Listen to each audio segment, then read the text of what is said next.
is going to die out, because we literally work in the same studio right next to each other with our Oh, headphones. I didn't know that. That's amazing. We sleep in the same bed every night, so it's like I love that. That's crazy.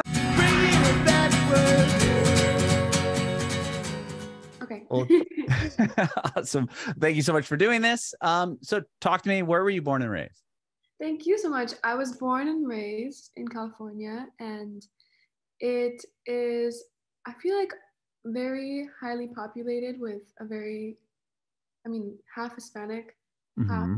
American, um, a very Mexican culture as well. So I feel very, very at home. My dad is Mexican, and I feel that with my music, I'm able to do music in Spanish and in English, and that type of a fusion, because it's what has come so naturally to me. And I know that there's a huge community where I'm from Mm-hmm. that next to that, where we feel very Hispanic for the American community and very Americanized for the Hispanic community.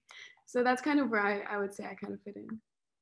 Very cool. I'm from San Diego originally. I moved since about a year ago to Nashville, Tennessee, but I grew up in San Diego. So right there on the border, all of our streets are in Spanish. I mean, it was like, you picked it up quickly. It was like kind of a second language Absolutely. living. Yeah, definitely. I mean, I actually grew up speaking Spanish primarily, and then I went to school in English. So it became very important for me to be able to communicate in English, obviously, because everybody was speaking in English. But yeah, I hear that everybody that's moved to Nashville never wants to come back. It's beautiful here and it's a little less expensive. I can tell you that much. The weather isn't as good, but it's Oh, fun. I've heard the people are just so lovely and so loving and genuine. Yeah, it's definitely a different vibe.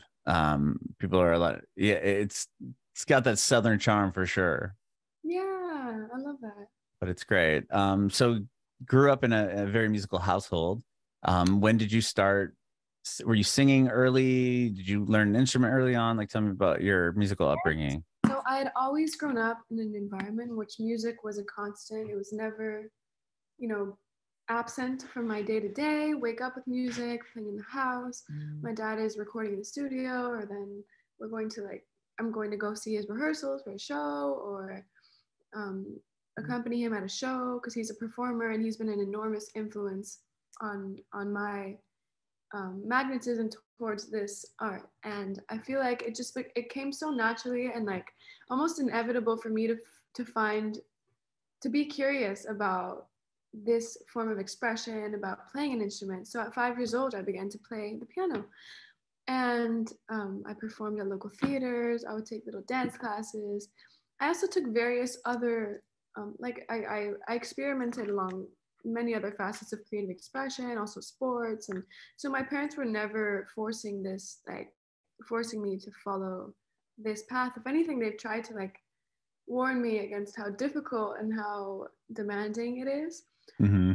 But it has just, when I discovered that music for me was a very healing and medicinal journey of self-awakening and awareness, and to my connection to the divine, to the world around me, and it helps me find my place within that scheme, the grand scheme of things, and how I can contribute. And so I think that little by little I had become more understanding of how, I guess, almost spiritual the journey Mm-hmm. of being a musician is, and how Mm-hmm. sacred and what an honor it is to be in the position where I can create, and that I have the basis and foundation of a piano to produce music. And I'm always writing. I'm always looking to expand, to grow, to evolve and move forward, and see how I can bring us back to love.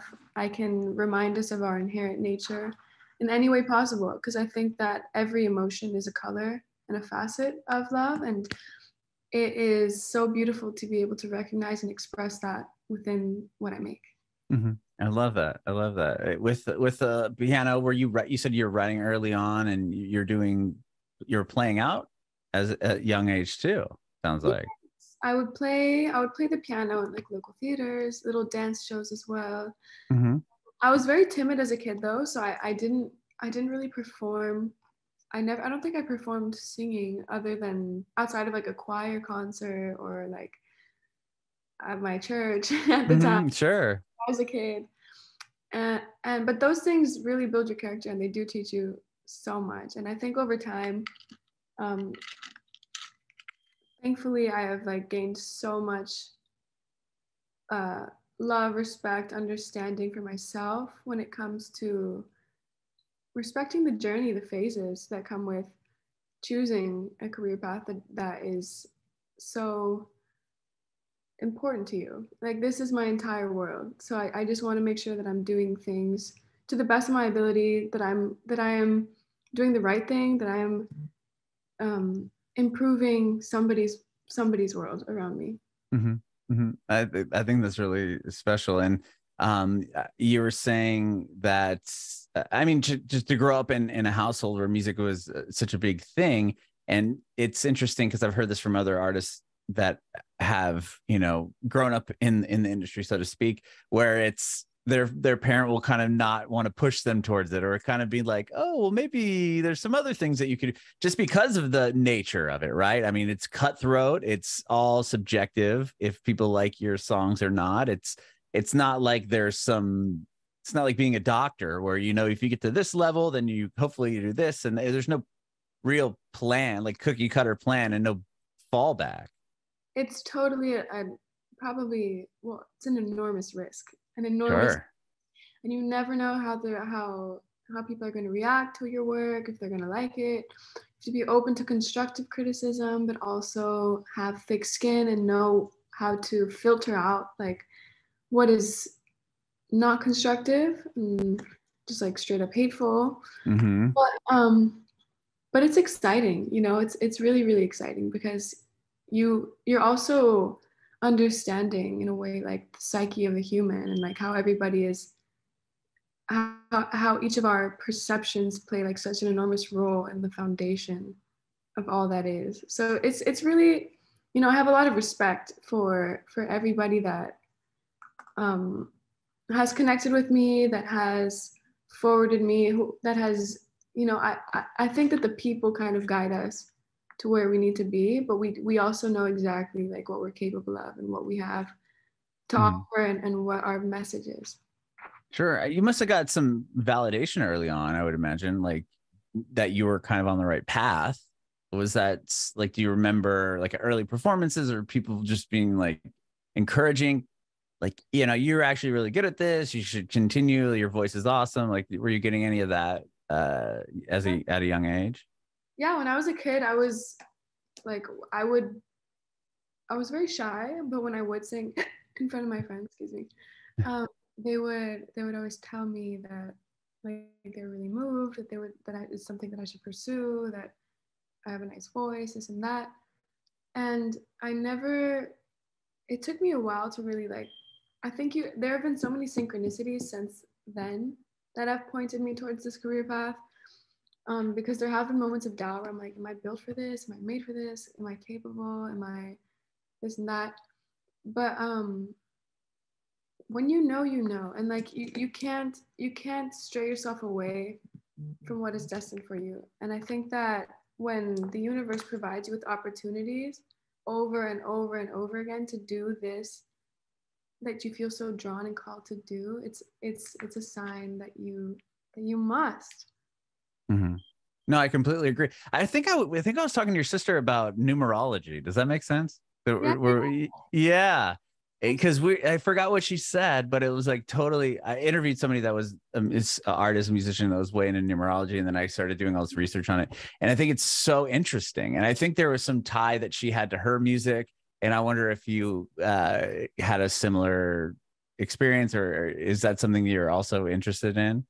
Yeah, when it comes to numerology, it's something that I like read, but I don't necessarily like.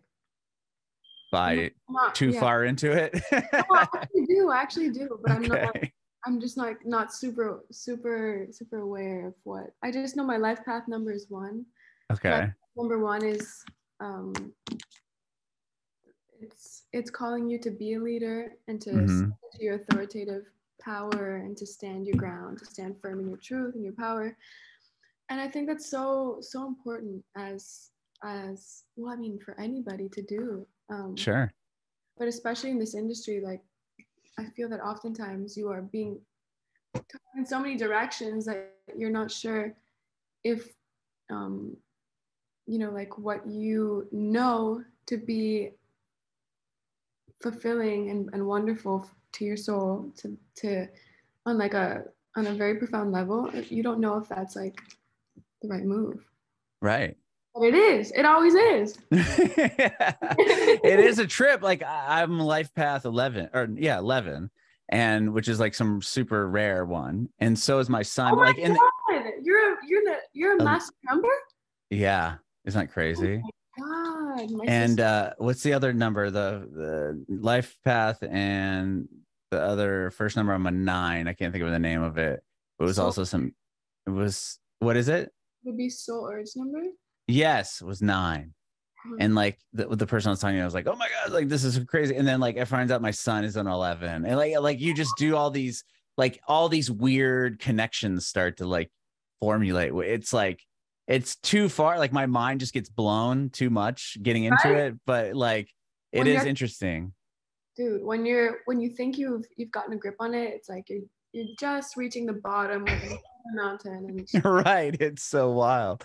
I just found that interesting because I just in hearing you speak about music and in your experience in music, it reminded me, oh yeah, I think Allison was talking about that as well. And did you guys grow up singing together? Or I know you did a few songs together, right? Early on? Yes. So we had always grown up harmonizing in the house, jamming out together.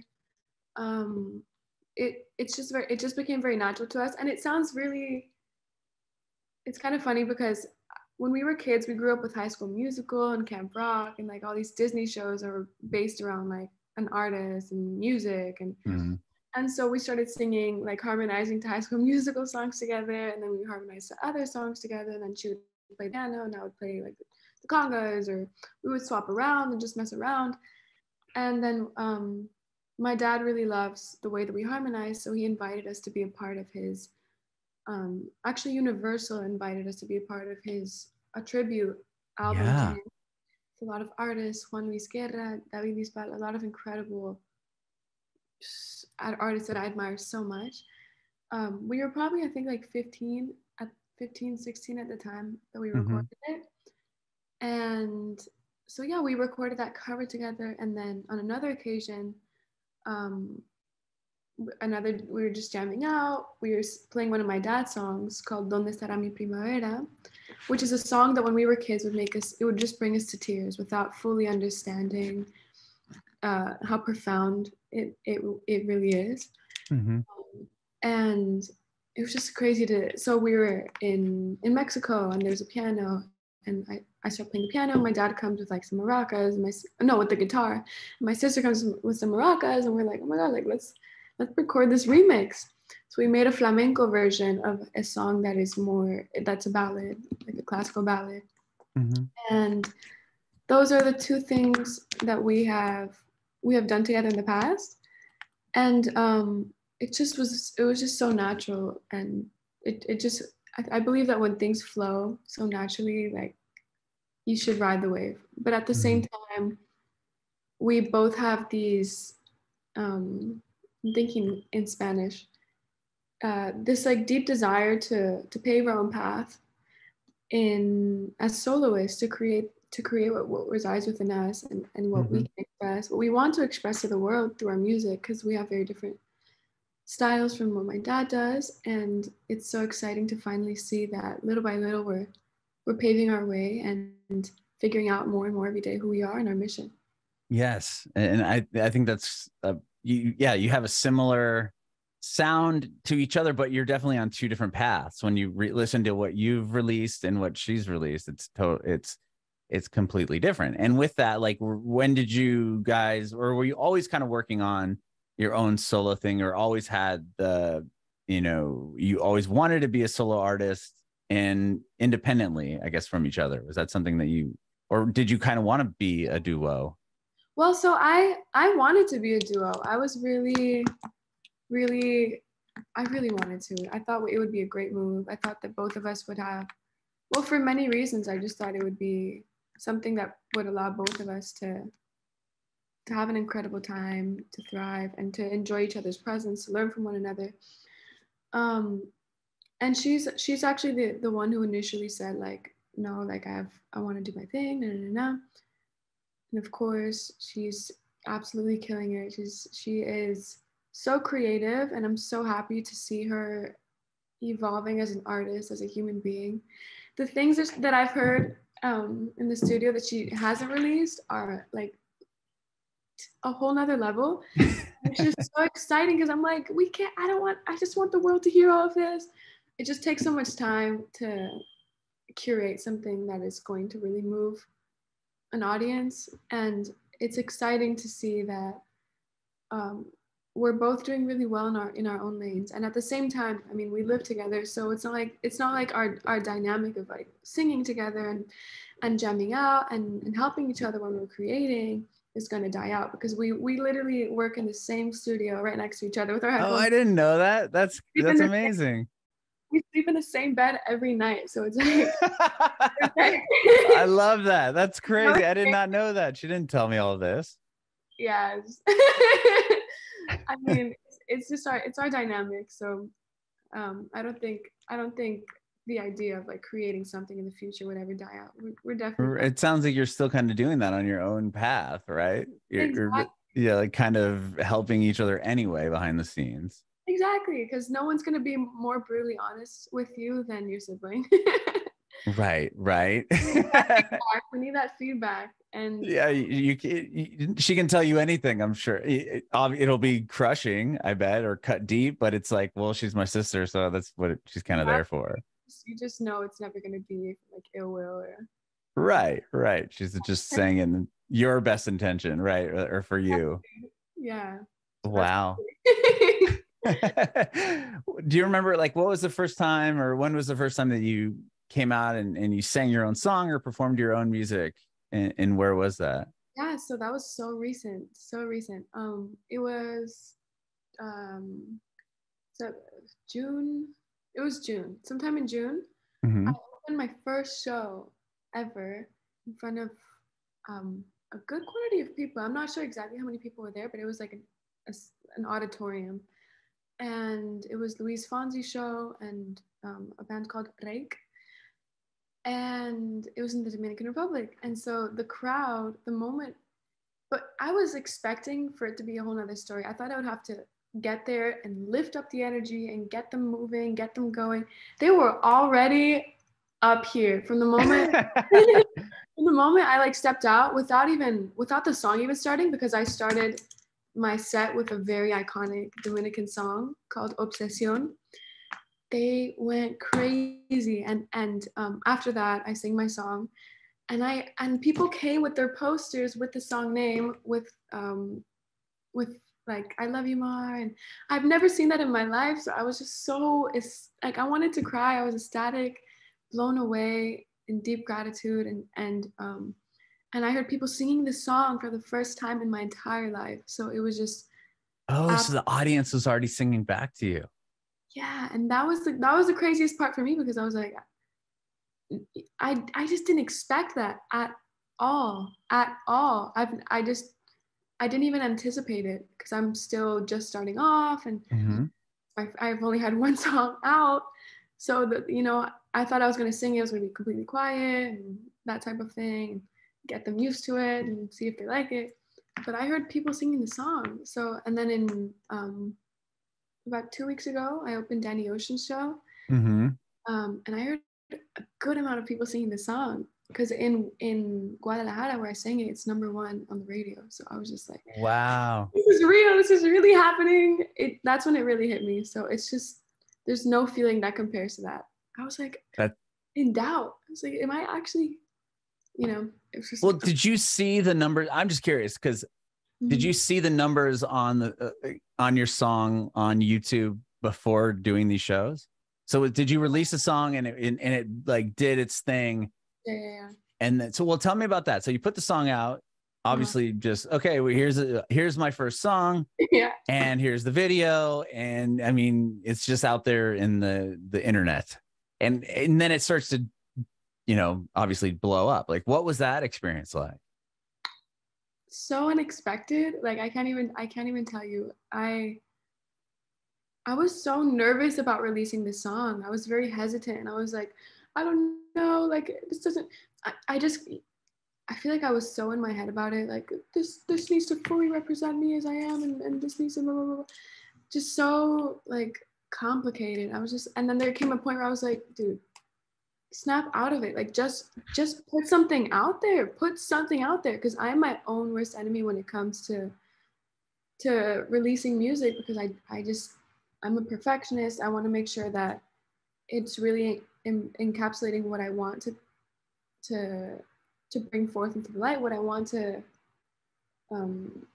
like bring into the world. And so, well, it's you and your words and your brand. It's like everything. It's you just being super vulnerable and being like, okay, here's the song. And then it's like we were talking earlier, everyone's subjective opinion to how that lands is out of your control. Totally. And so not only that, but I felt so much pressure and nervousness due to my dad's like impeccable like career path, legacy. Sure. He has done such an incredible job of maneuvering himself within this industry, of being vulnerable, of being authentic, of being so deeply like rooted within his craft and his art. And he's a legend. I mean, he has a star in the Hollywood Walk of Fame, doesn't he? Yeah. So these things, it's like that's up. So in my mind, I'm like, I know there are people that are expecting something of me that isn't who I am. Mm-hmm. And that's kind of something that I was kind of, there's just a lot that plays into that kind of goes through my mind before I release anything. So I was just very, very, very nervous and very kind of on edge when I released it, trying not to think too much. And then next day it has like a solid amount of views, and the next day even more, the next day even more. Within like I think like a week and a half, it was like at 1 million views. It was just mind blown. And then I would get because I'm on my YouTube account, I get notifications just like I'm playing your song in the cafe all day. Like I love like this really brought so much light into my life, and this and that. Just like the most beautiful comments, and I'm like, oh my god, like I would have never expected for this to have flown so beautifully, and I'm so grateful and so honored to have an opportunity to connect with people that want to connect with me, that do enjoy what I'm doing. And in such a short amount of time, the amount of people that connected was just surreal, absolutely surreal. Just felt like a dream. That's so cool. That's so incredible. And like, even just going back to your dad, like just being in that situation, right? I mean, people might have an expectation of you, or it's, oh, well, her dad's so, famous or whatever. And I've interviewed other artists like Sophie Simmons, her dad's Gene Simmons of Kiss. And she is an incredible songwriter. She's written all these hits and you wouldn't have known, but it's like in the, it's in your genes, and that's what you grew up with. And like, no one gives like pushback to athletes whose parent is a, superstar. Why does it? I don't understand how it comes back on artists and musicians, but it doesn't sound like that landed in your lap. I mean, to put your song out, your first one, and then have it do less. When I looked at it, when I watched the video earlier, it was like 6 million something views. It's like, it's unreal. I thought it was gonna stay at like 1 million max. I was like, oh my god, we peaked. Like we made it. Yeah, but it's just growing and growing and growing. It's just unbelievable. It's unbelievable. I believe that when you act from a space of love and openness and vulnerability, the universe rewards that bravery, because oftentimes it takes a lot of courage, and it's not an easy thing to do. But when you cross that line and you're just so secure in the faith that you have within what you're doing, I think that the response is magnified and a reflection of that feeling and of that trust. So that has been the most gratifying experience of my year so far.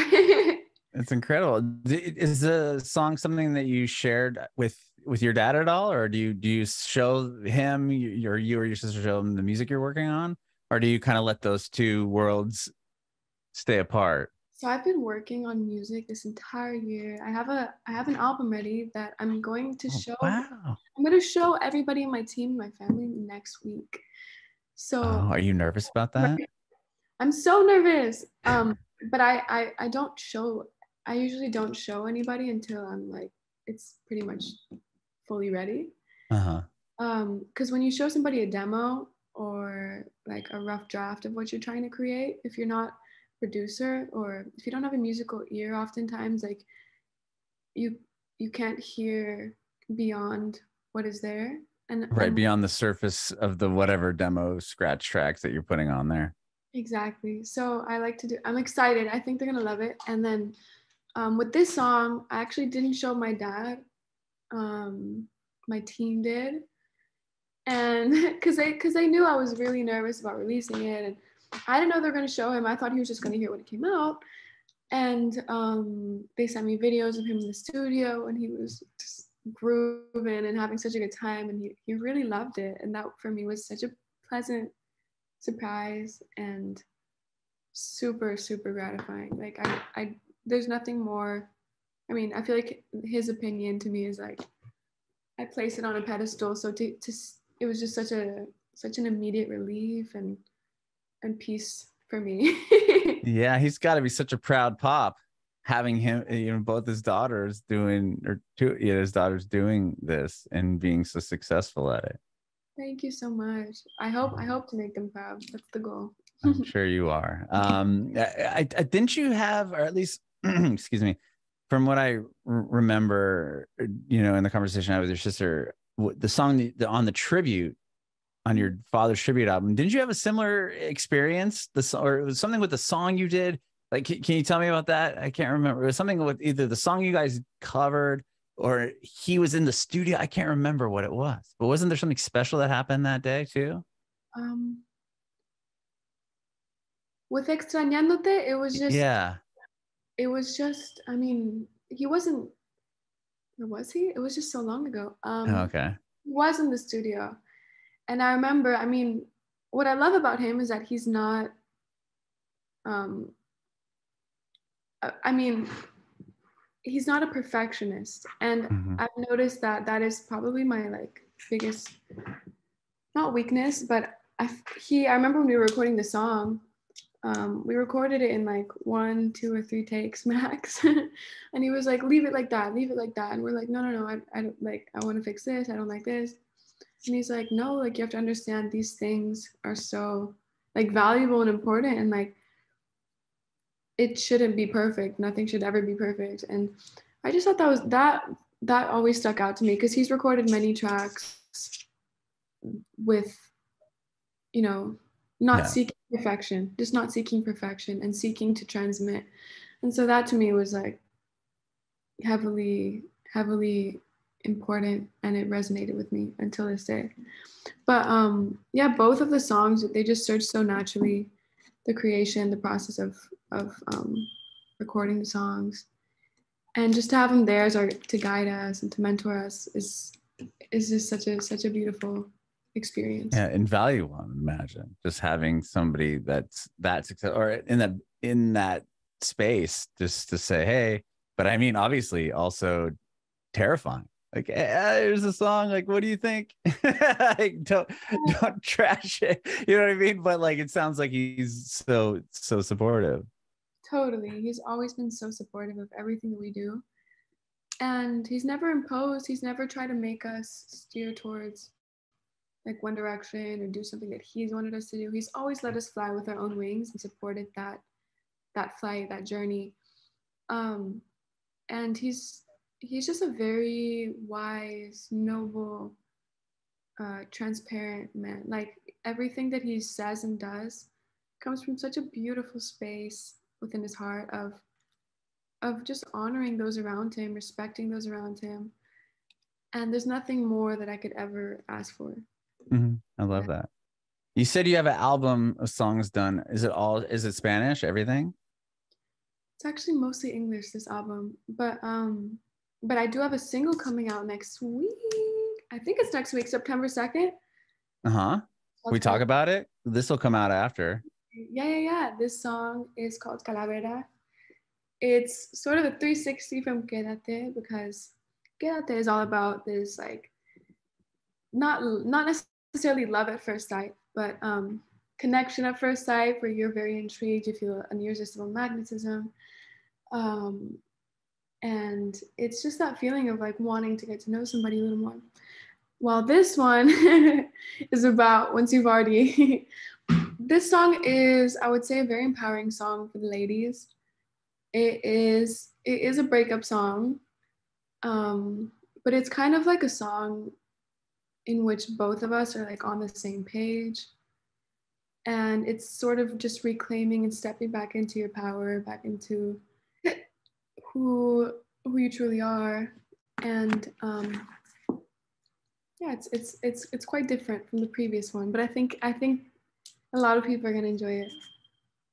Amazing. Do you have a video for it? Because I love the video that you did for Quédate, where it's like at the beach scene, you got the guy and you're in the water, and like, do you have a music video as well? Thank you so much. I do. It's probably gonna come out the week after the song, I'm assuming. But we do have a video. We recorded it in Miami, and similar beach vibe, or is it a different? It's not the same vibe. It is. I mean, I'd rather be surprised. Okay. A lot of I don't know. It's just it's very different, I would say. Very different. Okay, I love it. Well, I cannot wait to hear that song. Like I said, what you're doing is awesome. I'm looking forward to this album that once your dad gives the green light. Not that he needs to, but I think that's so cool that you and your sister are so close, and she was a great chat, and this has been so much fun, and I really appreciate your time today, Mar. Thank you so much. Thank you so much. Thank you for your time. I just noticed this picture in the background that I painted of him when I was a kid. Oh, is that what that was? I was gonna ask you. Yeah, oh my God, I just realized it's like, it says my favorite daddy. That's awesome. I love he's on a stage with the lighting and everything. So cute. That is so cool. What about those other ones right there? Did you draw those as well? No, it's my mom, my sister, and I probably got it at a festival. Yeah, I was gonna say that looks like some Disneyland drawing. Yeah, those people that like come sit down and we'll draw you as whatever. Definitely one of those. Character artist. I love it. All right, Mar, I have one more quick question before I let you go. Do you have any advice for aspiring artists? Absolutely. Believe in yourself. I know everybody's going to tell you the same thing, but you need to know how valuable your creations are, and that everything has a place under the sun. Everything is worthy of being brought forth into the light. And a lot of people need your magic. They need your unique touch, because each and every one of us is a combination of experiences and perspectives and stories and moments that only we carry. And I think that's what separates us from anybody else, is that inner magic and world that we've created based upon those moments and experiences and perspectives that we've, that reside within us. And so I think that it's so important for you guys to share your magic, to share exactly who you are, to be firm in your uniqueness, stand in your power, and know that when you act from a space of love, as simple as it sounds, the universe has your back, and it will protect you, and it will move you forward as much as it possibly can. If you're working with the divine, they got you. I mean, if you're working and taking action towards your dreams, and you have faith in the divine, they got you. I promise you that. Bringing it backward.